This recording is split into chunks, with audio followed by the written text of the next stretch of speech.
حضرت علی رضی اللہ تعالیٰ عنہ کا سب سے مشکل فیصلہ۔ ایک عورت حضرت علی رضی اللہ تعالیٰ عنہ کی خدمت میں حاضر ہوئی جس نے ایک ہی ہفتے میں 3 مردوں سے بار بار ہم بستری کی۔ عورت کو حمل کے بعد بچہ پیدا ہوا۔ اب تینوں مرد بھی حضرت علی رضی اللہ تعالیٰ عنہ کے پاس حاضر ہوئے اور تینوں نے ہی پیدا ہونے والے بچے کا باپ ہونے کا دعویٰ کر دیا۔ مشرکین ہنسنے لگے کہ آج علی سے فیصلہ نہ ہو پائے گا۔ بسم اللہ الرحمن الرحیم۔ شیر خدا حضرت سیدنا علی المرتضیٰ رضی اللہ تعالیٰ عنہ کی ذہانت اور انصاف پر مبنی فیصلے پورے عرب میں مشہور تھے، اسی لیے مسلمانوں کے علاوہ دیگر مذاہب کے لوگ بھی اپنے تصفیہ طلب مسائل کے حل کے لیے حضرت علی رضی اللہ تعالیٰ عنہ سے رجوع کیا کرتے تھے۔ آپ رضی اللہ تعالیٰ عنہ اپنے علم و فراست سے جب کوئی فیصلہ سناتے تو لوگ اس فیصلے کو دل سے قبول کر لیتے، کیونکہ آپ رضی اللہ تعالیٰ عنہ ہمیشہ عدل و انصاف کے تقاضوں کے مطابق فیصلے کرتے تھے۔ اس دور میں آپ رضی اللہ تعالیٰ عنہ نے علم ریاضی کے حوالے سے ایسے تاریخی فیصلے کیے کہ بڑے بڑے ریاضی دان ان فیصلوں پر حیرت کا اظہار کرتے تھے۔ ایک مرتبہ 3 آدمیوں میں 17 اونٹوں کی تقسیم پر جھگڑا ہو گیا۔ وہ انصاف پر مبنی فیصلہ کروانے کے لیے حضرت علی رضی اللہ تعالی عنہ کی خدمت میں حاضر ہوئے اور اپنا مسئلہ بیان کرتے ہوئے کہا کہ ہمارے پاس 17 اونٹ ہیں، جس میں سے ایک کا حصہ کل اونٹوں کا آدھا، جبکہ دوسرے کا حصہ تہائی اور تیسرے کا کل اونٹوں کا 9واں حصہ بنتا ہے۔ اگر اونٹوں کو ذبح کر کے تقسیم کیا گیا تو کوئی فائدہ نہیں ہوگا، اس لیے آپ رضی اللہ تعالیٰ عنہ کوئی ایسی تدبیر بتا دیں کہ اونٹ ذبح کیے بغیر ہمارے درمیان تقسیم ہو جائیں اور ہمارا آپس کا جھگڑا ختم ہو جائے۔ حضرت علی رضی اللہ تعالیٰ عنہ نے ان تینوں کی بات سننے کے بعد بیت المال سے ایک اونٹ منگوایا اور ان 17 اونٹوں میں شامل کر دیا۔ ان اونٹوں کی کل تعداد 18 ہو گئی تھی۔ آپ رضی اللہ تعالیٰ عنہ نے بتائے گئے حصوں کے مطابق اونٹوں کی تقسیم شروع کر دی۔ آپ رضی اللہ تعالیٰ عنہ نے پہلے شخص جس کا حصہ تمام اونٹوں میں آدھا تھا اسے 18 اونٹوں کے آدھے اونٹ یعنی 9 اونٹ دے دیے۔ اس کے بعد آپ رضی اللہ تعالیٰ عنہ نے دوسرے شخص جس کا حصہ تہائی بنتا تھا اسے 18 اونٹوں کا تہائی یعنی 6 اونٹ دے دیے، اور پھر آخر میں آپ رضی اللہ تعالیٰ عنہ نے تیسرے شخص جس کا حصہ کل اونٹوں میں سے 9واں بنتا تھا اسے 18 اونٹوں کا 9واں حصہ یعنی 2 اونٹ دے دیے۔ اس طرح آپ رضی اللہ تعالیٰ عنہ اپنی ذہانت اور دانش مندی سے تینوں آدمیوں میں بالترتیب پہلے کو 9، دوسرے کو 6 اور تیسرے کو 2 اونٹ جن کا کل 17 بنتا ہے بغیر کاٹے تقسیم کر دیے، جبکہ ایک اونٹ جو بیت المال سے منگوایا گیا تھا اسے واپس بیت المال بھجوا دیا گیا۔ حضرت علی رضی اللہ تعالیٰ عنہ کے عدل و انصاف کا ایک اور دلچسپ واقعہ بہت مشہور ہے۔ 2 شخص سفر پر نکلے ہوئے تھے، کھانا کھانے کے لیے کسی جگہ پر اکٹھے بیٹھ گئے۔ ایک کے پاس 5 روٹیاں اور دوسرے کے پاس 3 روٹیاں تھیں۔ اسی دوران وہاں سے ایک تیسرے شخص کا گزر ہوا۔ دونوں نے اس تیسرے شخص کو اپنے ساتھ بٹھا لیا اور مل کر روٹیاں کھانے لگے۔ کھانے کے بعد تیسرا شخص وہاں سے جاتے ہوئے دونوں کو روٹی کی قیمت کے طور پر 8 درہم دے گیا۔ اب ان دونوں میں 8 درہم کی تقسیم پر جھگڑا شروع ہو گیا۔ جس کے پاس 5 روٹیاں تھی اس کا کہنا تھا کہ روٹی کے حساب سے اس کے 5 درہم اور دوسرے کے 3 درہم بنتے ہیں، جبکہ دوسرا جس کے پاس 3 روٹیاں تھی وہ 8 درہم برابر تقسیم کرنے پر بضد تھا۔ آخر کار دونوں یہ معاملہ لے کر حضرت علی رضی اللہ تعالیٰ عنہ کی خدمت میں حاضر ہو گئے۔ آپ رضی اللہ تعالیٰ عنہ نے ساری بات سننے کے بعد 3 روٹی رکھنے والے شخص سے فرمایا، تمہارا ساتھی جو تمہیں دے رہا ہے اسے قبول کر لو، کیونکہ انصاف کے مطابق تمہارے حصے میں صرف 1 درہم آتا ہے۔ یہ سن کر وہ شخص حیران ہو گیا اور عرض کیا، آپ رضی اللہ تعالیٰ عنہ سمجھا دیں کہ کیسے میرا حق صرف 1 درہم بنتا ہے۔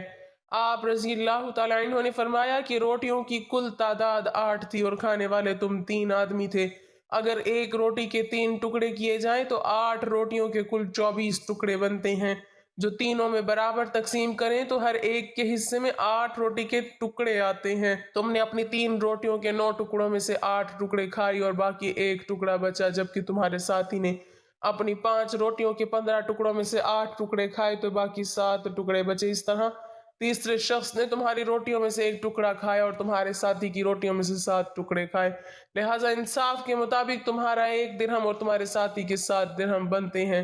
اس منصفانہ تقسیم پر دونوں متفق ہو گئے اور 5 روٹی والے نے 7 درہم اور 3 روٹی والے نے 1 درہم لے لیا۔ آپ کے بارے میں عام روایت ہے کہ آپ نے 13 سال کی عمر میں اسلام قبول کیا۔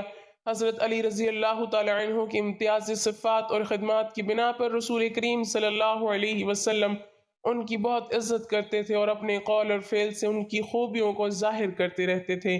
ناظرین، حضرت علی رضی اللہ تعالی عنہ کی شہادت کیسے ہوئی اور ان کا قاتل کون تھا؟ ایک مسلمان جو کلمہ پڑھتا تھا لیکن اس کے دل میں چوتھے خلیفہ کے لیے بغض بھرا ہوا تھا۔ حضرت علی رضی اللہ تعالی عنہ 19 رمضان المبارک 40 ہجری کو مسجد کوفہ میں تشریف لائے تو عبد الرحمن بن ملجم مسجد میں سو رہا تھا، الٹا لیٹا ہوا، نیچے تلوار کو چھپائے، تلوار بھی زہر میں بجھی ہوئی تھی۔ حضرت علی رضی اللہ تعالی عنہ نے کہا، اے ابن ملجم، اٹھ جا، نماز کا وقت نکلا جا رہا ہے، نماز ادا کر۔ وہ ملعون اٹھا۔ حضرت علی رضی اللہ تعالی عنہ نے آخری سجدہ ادا کیا۔ یکایک ابن ملجم آگے بڑھا اور ایسا وار کیا سر مبارک پر کہ زہر میں بجھے ہوئے خنجر نے فوراً اپنا اثر دکھا دیا۔ روزے میں روزے دار کو ایسا زخم لگا کہ پھر اٹھ نہ سکے۔ مسجد کوفہ میں شور برپا ہو گیا، قیامت کا منظر تھا۔ تمام چاہنے والے نالو فریاد کرنے لگے۔ حضرت حسن و حسین رضی اللہ عنہم مسجد میں تشریف لائے، اپنے بابا کی ریش مبارک خون سے تر دیکھی اور گریہ کرنے لگے۔ اصحاب حضرت علی رضی اللہ تعالی عنہ کو کاندھوں پر ڈال کر گھر لے گئے۔ گھر میں کوہرام برپا ہو گیا، بیٹیاں تڑپ گئیں باپ کی حالت دیکھ کر۔ حکیم نے علاج شروع کیا مگر زہر اپنا کام کر چکا تھا۔ 2 روز تک حضرت علی رضی اللہ تعالی عنہ بستر بیماری پر انتہائی کرب اور تکلیف کے ساتھ رہے۔ آخر کار زہر کا اثر جسم میں پھیل گیا اور 21 رمضان کو نماز صبح کے وقت آپ کی شہادت ہوئی۔ امیر المومنین حضرت علی رضی اللہ تعالی عنہ کی زندگی کا آخری سال تھا کہ ایک دن آپ رضی اللہ تعالی عنہ نماز ادا کرنے کے بعد ممبر پر بیٹھ گئے۔ آپ نے خطبہ پڑھا اور لوگوں کو واعظ و نصیحت کرنے لگے۔ پھر فرمایا، اے لوگو، دوسرے لوگوں کی طرح مجھے بھی عین قریب اس دنیا سے رخصت ہونا ہے، پس مجھ سے وہ باتیں پوچھ لو جو تم نہیں جانتے تاکہ تمہاری معلومات میں اضافہ ہو۔ مجلس میں چند لمحے خاموشی رہی، پھر ایک کوفی نوجوان اپنی جگہ سے اٹھا اور کہنے لگا، اے علی، اب جب کہ آپ ہر چیز جانتے ہیں تو مجھے بتائیں کہ میری داڑھی میں کتنے بال ہیں۔ حضرت علی رضی اللہ تعالی عنہ مسکرائے، لیکن ابھی آپ نے کوئی بات شروع نہ کی تھی کہ مجلس کی خاموشی ٹوٹ گئی اور ہر طرف سے چہم گوئیوں کی آواز آنے لگی۔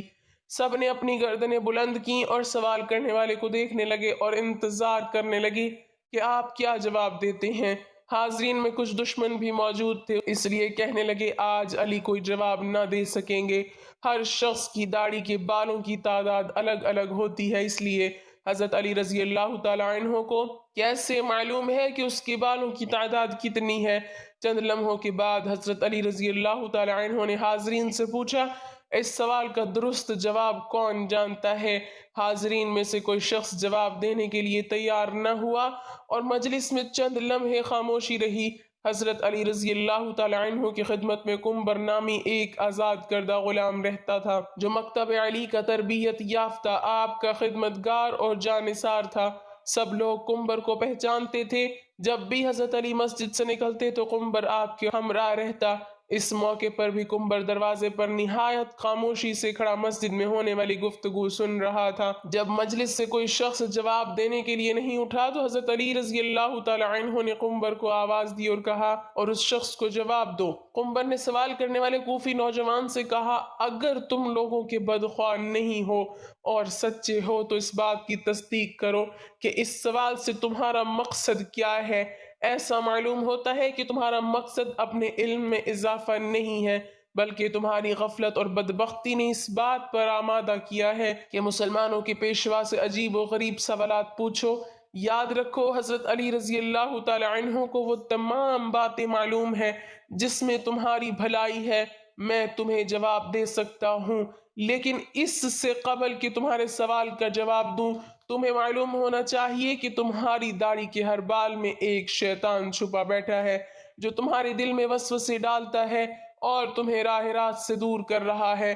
ہماری رہنمائی کے لیے اللہ تعالیٰ کی کتاب موجود ہے جس میں کوئی کمی بیشی نہیں ہے، لیکن اللہ تعالیٰ کی کتاب بھی آسمان کے ستاروں، فرشتوں اور پیغمبروں کی تعداد بیان نہیں کرتے، اس لیے کہ کئی چیزوں کا شمار کرنا بے حاصل ہے جب تک کہ اس میں فائدہ نہ ہو۔ سوال کرنے والا ابھی تک نہایت بے صبر تھا، اس لیے کہنے لگا، اے کمبر، تو نے واضح نصیحت تو کر دی لیکن میرے سوال کا جواب نہیں دیا۔ کمبر نے کہا، اگر تم سمجھتے ہو کہ تمہاری داڑھی کے بالوں کی گنتی تمہارے لیے سود مند ہو سکتی ہے تو میں تجھے اس کا جواب بھی دے سکتا ہوں اور تمہیں مطمئن بھی کر سکتا ہوں۔ سوال کرنے والا جوان کہنے لگا، مجھے اس کا کوئی خاص فائدہ تو معلوم نہیں ہے، تاہم میں نے ایک سوال پوچھا ہے جس کا جواب جاننا چاہتا ہوں۔ کمبر نے کہا، مجھے بھی اس میں کوئی فائدہ نظر نہیں آتا، لیکن ایسے سوال کی حیثیت دوسروں کا وقت ضائع کرنے اور بچوں کے افکار کو گمراہ کرنے کے علاوہ کچھ نہیں ہے، لیکن ابھی تک اپنے سوال کا جواب مانگنے پر اصرار کر رہے ہو۔ کیا تم گنتی اور حساب جانتے ہو اور 1000 سے لے کر 10,000 تک گنتی کر سکتے ہو؟ اس نے کہا، ہاں جانتا ہوں۔ عمر نے کہا، جو لوگ عقل مند ہیں وہ کئی مفید کام کرتے ہیں۔ اگر تجھے کسی کام کی فکر نہیں ہے اور نہ ہی کوئی مفید سوال پوچھنا چاہتے ہو تو میں بھی سمجھتا ہوں کہ ممکن ہے اس گنتی سے تمہارا کوئی ذاتی مسئلہ حل ہو جائے گا۔ بہرحال یہ کام نہایت آسان ہے۔ تمہاری داڑھی کافی لمبی ہے، اسے کینچی سے کاٹ دو اور اپنے سامنے رکھو اور بیٹھ کر نہایت آرام سے گنتی کر لو کہ اس میں کتنے بال ہیں۔ اگر اب بھی راضی نہیں ہو تو مجھے بتاؤ۔ مسجد میں بیٹھے ہوئے لوگ بہت خوش ہوئے، کئی چہروں پر مسکراہٹ چھا گئی اور گنگناہٹ شروع ہو گئی۔ دوست اور دشمن ایک دوسرے کو دیکھنے لگے۔ دشمنوں نے کہا، ہم بھی اس موضوع سے غافل تھے، قمبر درست کہتا ہے۔ نادان دوست کہنے لگے، واقعی عجیب سوال اور عجیب جواب تھا۔ یہی وجہ تھی کہ حضرت علی رضی اللہ تعالی عنہ نے اس کے جواب کے لیے اپنے غلام کو حکم دیا۔ سوال پوچھنے والے نے شرمندگی سے کہا، اے کمبر، تو نے درست کہا ہے اور مجھے غفلت کے خواب سے بیدار کر دیا ہے اور راہ راست پر لے آیا ہے۔ اب میں اپنی داڑھی کے بالوں کی گنتی معلوم نہیں کرنا چاہتا۔ پہلے تو میں بھی خوش تھا کہ عجیب سوال پوچھ رہا ہوں، لیکن اب سمجھ گیا ہوں کہ کوئی عجیب اور بے حاصل مسئلہ پوچھنا ہنرمندی نہیں ہے۔ میں شیطانی وسوسوں سے اللہ تعالیٰ کی پناہ مانگتا ہوں۔ اس کے علاوہ اس امر سے زیادہ خوش ہوں کہ اگرچہ سوال بےہودہ تھا لیکن جواب دینے والا عقل مند تھا۔ ابن سعد میں ہے کہ ایک موقع پر خود حضرت مولا علی رضی اللہ تعالی عنہ نے اس کا اظہار فرمایا کہ میں ہر آیت کے متعلق بتا سکتا ہوں کہ یہ کہاں اور کیوں اور کس کے حق میں نازل ہوئی، اور صحابہ میں حضرت ابن عباس کے سوا استعمال میں آپ کا کوئی شریک نہیں۔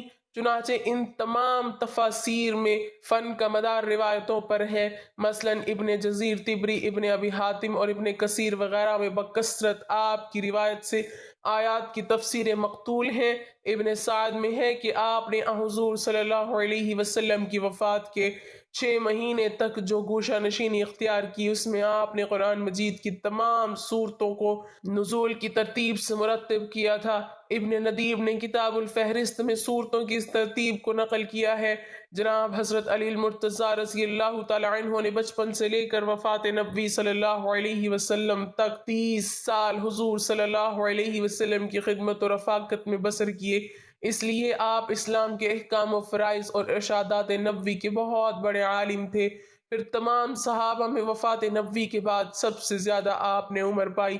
حضرت صلی اللہ علیہ وسلم کے بعد تقریباً 30 برس تک ارشادات و افادات کی مسند پر جلوہ کر رہی مشکل سے مشکل اور پیچیدہ سے پیچیدہ مسائل تہ تک آپ کی نقطہ نظر آسانی سے پہنچ جاتی تھی۔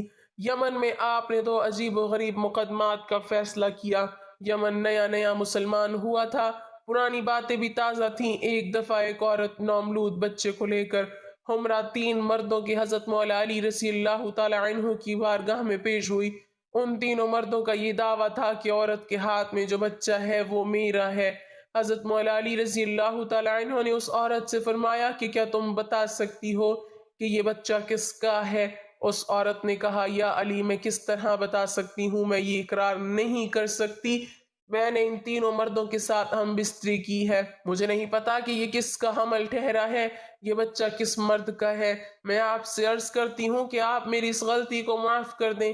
پاس بیٹھے سب لوگ سکتے میں آ گئے اور کہنے لگے کہ آج تو علی بھی فیصلہ نہ کر پائیں گے۔